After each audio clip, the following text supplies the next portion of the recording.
आज हम कर रहे हैं वर्कशीट नंबर 118 और आज की डेट है 26 नवंबर 2020। आज की हमारी वर्कशीट हिंदी की वर्कशीट है और आज हम एक न्यू चैप्टर स्टार्ट कर रहे हैं। चैप्टर का नाम है वे दिन भी क्या दिन थे। नमस्ते प्यारे बच्चों, क्या आप जानते हैं आज कौन सा दिन है? जी हाँ, आपने सही जाना, आज संविधान दिवस है। अच्छा बच्चों, क्या आपको पता है संविधान क्या होता है? संविधान होता है, जैसे कि आप लोगों को ये बीच में एक बुक दिख रही होगी,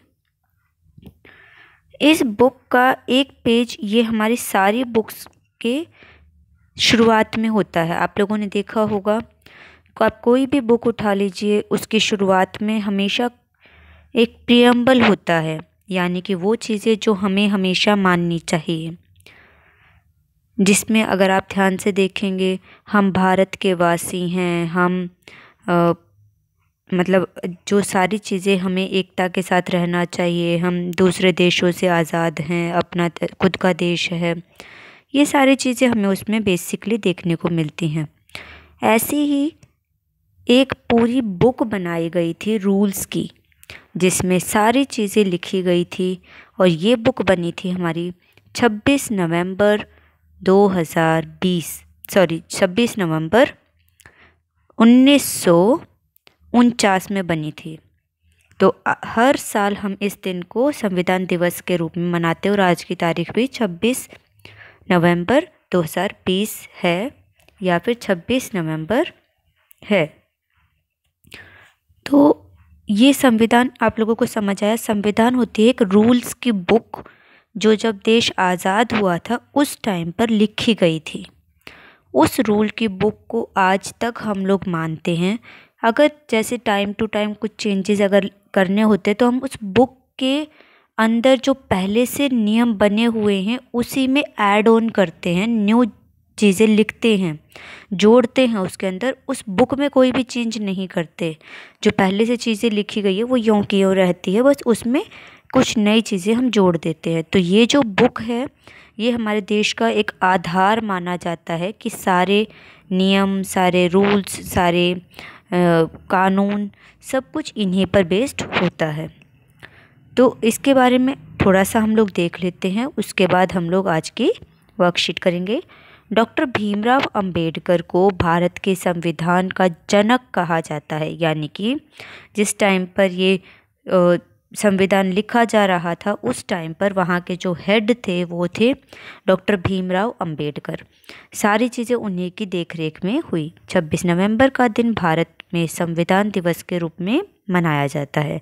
इसी दिन 26 नवंबर को, लेकिन साल जिस टाइम पर भारत देश आज़ाद हुआ था उससे 2 साल बाद या 1.5 साल बाद 1949 में संविधान सभी द्वारा भारत के संविधान को स्वीकृत किया गया था, जो कि 26 जनवरी 1950 में प्रभाव में आया।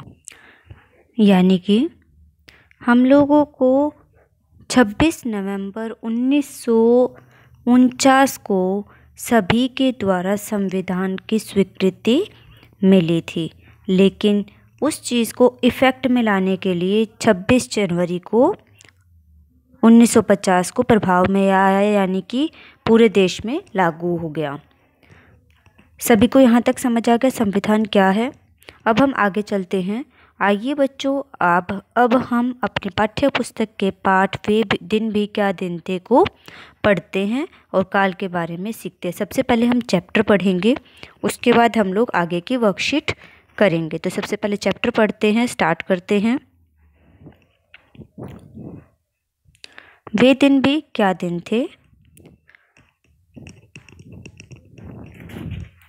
घटना महत्वपूर्ण थी, वरना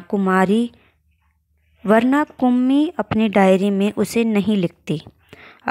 अपनी डायरी में उसने 17 मई सन 2155 की रात को लिखा, आज रोहित को सचमुच की एक पुस्तक मिली है। यानी कि ये जो स्टोरी मैं न्यू वीडियो बना दूँगी जिसमें आपको अच्छे से एक्सप्लेन कर दूँगी। ये सिर्फ मैं वर्कशीट के लिए बना रही हूँ, तो वर्कशीट में आपको बता दूँगी।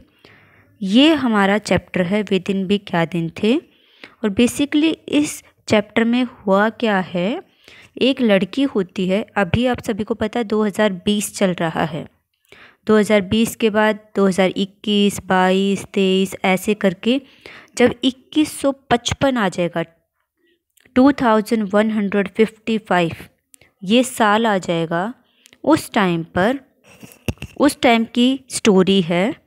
उस टाइम के जो लोग हैं, आप सभी को पता है अभी स्टार्टिंग हमारी ऑनलाइन क्लासेस की हो गई है।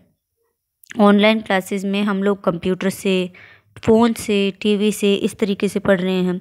धीरे धीरे होगा क्या, हमारे स्कूल्स जो हैं वो लैब्स में या कंप्यूटर पर ही होने स्टार्ट हो जाएंगे।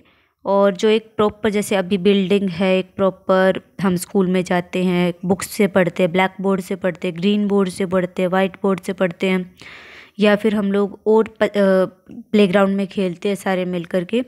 इसी टाइप से 2155 में सब कुछ कंप्यूटर पर हुआ करेगा, सब कुछ मोबाइल में हुआ करेगा, सब कुछ रोबोट किया करेंगे, ऐसा दिखाया गया है। और उस टाइम के लोगों को आज की एक बुक मिलती है। हम लोग ही सोच करके चलते हैं, हम ऐसे दुनिया में आ गए हैं जहाँ पर सब कुछ सिर्फ टीवी पर, कंप्यूटर पर, रूम में बैठ करके होता है। जैसे अभी हम क्लास ले रहे हैं, ऑनलाइन क्लासेस, इसी तरीके से स्कूल जाना ही नहीं होता, स्कूल के हमारे पास बुक्स भी नहीं होती, सब कुछ जो बुक्स है वो भी हमारे टीवी में ही है, जो बुक्स हैं वो भी हमारे कंप्यूटर पर ही हैं। तो ये सारी चीज़ें जो होती है, ऐसा हम लोग इमेजिन करते हैं कि सब कुछ ऐसा है। और फिर हमें कोई बुक मिलती है, मेरे दादा की, परदादा की, या फिर ऐसा कोई एक पुरानी सी बुक, पीले पीले पेजों वाली, जो पुरानी बुक्स हो जाती है वो पीले पेजों की हो जाती है, इस टाइप से मिलती है। तो उसके बारे में स्टोरी है। तो ये हम नेक्स्ट उसमें पढ़ेंगे। स्टार्ट करते हैं। अभी जो हमें स्टार्ट करना है वो है काल। काल आप सभी को पता है, इंग्लिश में हम लोग टेंसेस करते हैं। टेंसेस जो होते हैं वो हम लोगों को पता है, प्रेजेंट, पास्ट, फ्यूचर, ये से होते हैं। ऐसे ही हिंदी में हम टेंसेस को काल बोलते हैं। और ये 3 तरह के काल होते हैं। भूतकाल यानी कि जो समय जा चुका है, वर्तमान काल जो समय अभी चल रहा है, भविष्यत काल जो आने वाला है। तो अब हम इनके बारे में थोड़ा सा इन डिटेल देख लेते हैं। नीचे दिए गए वाक्यों को ध्यान से पढ़िए। हम लोग वाक्यों को ध्यान से पढ़ेंगे और समझेंगे। कुम्मी ने पाठ पढ़ा। कुम्मी वो लड़की है जो वे दिन भी क्या दिन थे चैप्टर में जो लीड रोल में है, जिसने पूरी अपनी डायरी में नोट किया है कि मैंने ऐसे एक बुक देखी, मेरे भाई ने एक बुक देखी, और उसको सारी स्टोरी जो है वो कुम्मी और रोहित पर बेस्ड है। तो कुम्मी ने पाठ पढ़ा। कुम्मी यानी कि पाठ पहले ही पढ़ चुकी है, कुम्मी ने पाठ पढ़ा। सेकंड है कुम्मी पाठ पढ़ रही है। तो यानी कि कुम्मी अभी भी पढ़ रही है, अपने लैपटॉप पे पढ़ रही है या फिर अपने फ़ोन में पढ़ रही है, अभी भी पढ़ रही है। कुम्मी पाठ पढ़ेगी यानी कि कुम्मी पाठ आगे पढ़ेगी, अभी नहीं पढ़ रही।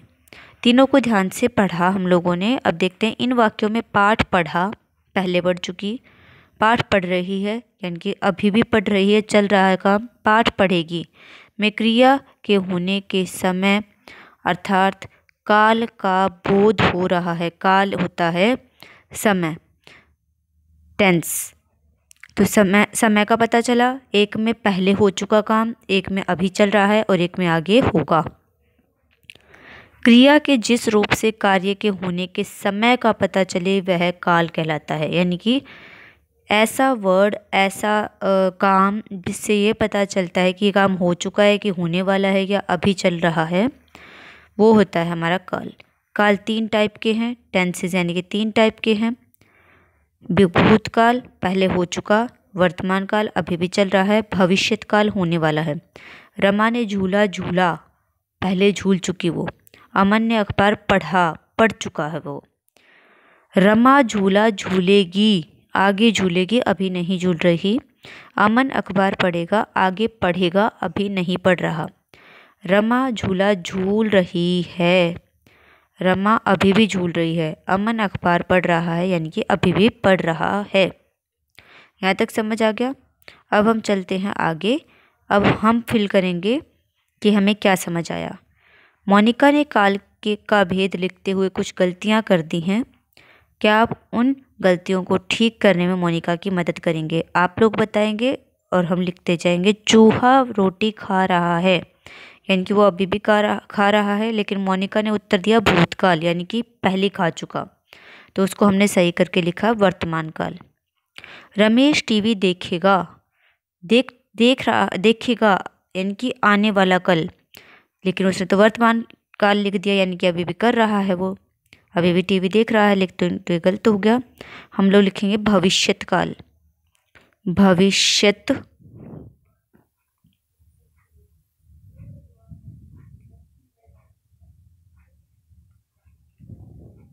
काल, भविष्यत काल, ये हो गया हमारा भविष्यत काल। भविष्यत काल, ये हो गया। नेक्स्ट अब हमारा आएगा, मैं ऐसे लिख देती हूँ भविष्यत काल। नेक्स्ट हमारा है हाथी पानी पी रहा था, यानी कि हाथी पानी पी रहा था, पहले पी रहा था, तो यानी कि ये भविष्यत काल तो गलत हो गया, ये हो गया भूतकाल, यानी कि पहले हो चुका ये काम, तो ये हो गया हमारा भूतकाल। सभी को टाइम समझ आ गया, टेंसेस समझ आ गए, चैप्टर की एक बेसिक आइडिया समझ आ गया कि चैप्टर में है क्या। तो यहाँ हमारी वर्कशीट कंप्लीट होती है। नीचे पेरेंट्स के लिए सुझाव दिया गया है, बहुत ज़्यादा इम्पोर्टेंट है कि बच्चों को बताएं कि हमारा देश एक धर्मनिरपेक्ष देश है, जो सभी देशवासियों को समानता का अधिकार देता है, चाहे वह किसी भी जाति, संप्रदाय या धर्म के हों। धर्मनिरपेक्ष देश यानी कि ऐसा देश जहाँ पर हर किस्म का लोग, हर धर्म के, हर जाति के, हर रंग के, हर कास्ट के, हर छोटे मोटे पतले, हर तरीके के लोग यहाँ पर रहते हैं। हर भाषा, अलग अलग भाषा बोलने वाले, लेकिन सभी प्यार से मिलजुल कर रहते हैं, लड़ाई झगड़ा नहीं करते, किसी के ऊपर किसी को नीचा नहीं दिखाते। तो यहाँ हमारी वर्कशीट कंप्लीट होती है।